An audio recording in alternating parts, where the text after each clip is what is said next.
Cozy Gloves here, and this is the 30th video in the Contact from the Ground Up tutorial series. And today we're going to be covering modules. So we've come to a point where we're going to start talking about routing and moving things around. I'm looking much more heavily at doing the scripting side of things here soon. So I think we should go over modules now. So we're going to cover them module at a time, unless they happen to occur in a group, just because I feel I've done the whole, if you go look at my FM8 series, they have a lot of the similar effects, and I've done the whole cover all of them in like 2 parts or whatever, but it's just too much information. I feel like it's too hard to refer to it too, so where I'm like, oh, go look up this effect, it's in that series, and you have to go search through like a half-hour long video to find it. So now I have the first one's the cabinet. And what these modules are, we're going over the effects first. So you're going to modules effects, and it has all these great effects you could slap on your instruments. Some places do not allow you to have certain effects in certain places, but we'll get to that when it really starts to matter. Cabinet, I believe you can put pretty much anywhere. Right now I have it bypassed. So when you put an effect down, I'm using the instrument effects area. You could bypass it by pushing this little B, and you can get rid of it by pushing this X. You can click and drag it to put it back, or you can get rid of it and add it via here. It'll be under your effects, and go to cabinet, and bang, you can add it that way too. And all the effects and things show up down here. Now I'm going to bypass it real quick. I have open the Rickenbacker bass, and it sounds like this,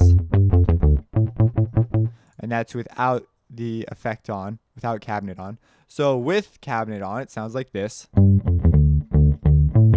So it sort of adds room. Now I picked a guitar because it'll sound best on guitar, but you could use it on your synths and stuff. If you're not familiar with guitars use an amp and a cabinet. Sometimes they're combined. It's called a combo amp. And what it is essentially is you have these numbers 2x12, or you could go up to a 4x10 or a 4x12. And these are basically, you could see here by the image, it's kind of nice. They have 4 speakers, and they're all 12 inches. You can't tell that they're 12 inches, but you can tell the number of speakers. And each of these simulates a different cabinet. So a cabinet is not an amplifier. Amplifiers are down here. And usually a guitarist will send their thing through their pedals and effects. They may do this post too. And then through an amp, then to the guitar. This is supposed to simulate. So you see here we have a mic right here.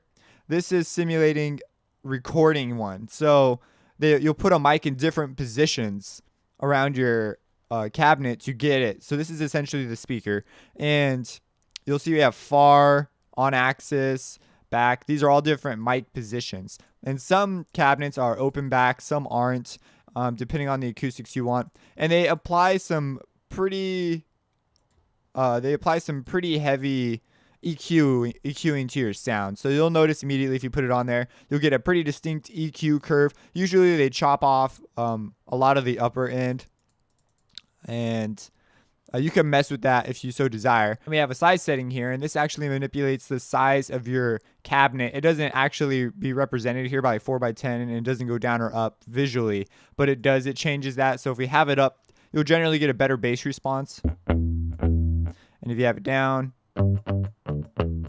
you can hear the bass response is definitely left. I hope you have good speakers for this kind of a thing. And then you have this air. This controls. Oh, and you'll also notice right here that they have the descriptions. They do a pretty good job at putting what they do in there. But you also have air. This controls early refractions, giving it room sound. So these are refractions that are just past the part where you would merge it with the original signal. So if we turn it like way up, and you'll notice that if you turn this way up on something with a heavy attack, like a drum or something, you'll start to get a whiplash effect. It'll be like ba-doo, doo-doo, something like that, because the error will be reintroducing that signal back into itself.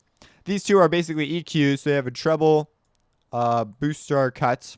So if we turn our treble all the way up, you can hear it definitely, and we turn it down. And we have our bass, you could boost that, and we can turn that down. And that is pretty much that. Usually, I don't know, usually I use a cabinet in conjunction with an amp. That's usually how it's done. But sometimes you might just want to use the cabinet just to get that effect. And you also have output. This will, after when the signal goes through here, you can boost or cut it if you so desire. And you also have presets. So you go through here and pick out maybe one of their presets that they already have set up. I mean, it's not that complicated. There's like, what, 3 knobs and a few menus. So, but maybe you have a preset you really like. You can also save your own preset. Maybe you use something pretty consistently, and you can bypass the effect entirely here instead of going up and pushing the B up there. And that is what the guitar cabinet is. If you have any questions about this, let me know. Like, comment, and subscribe, because you know you want to. And have a blessed day.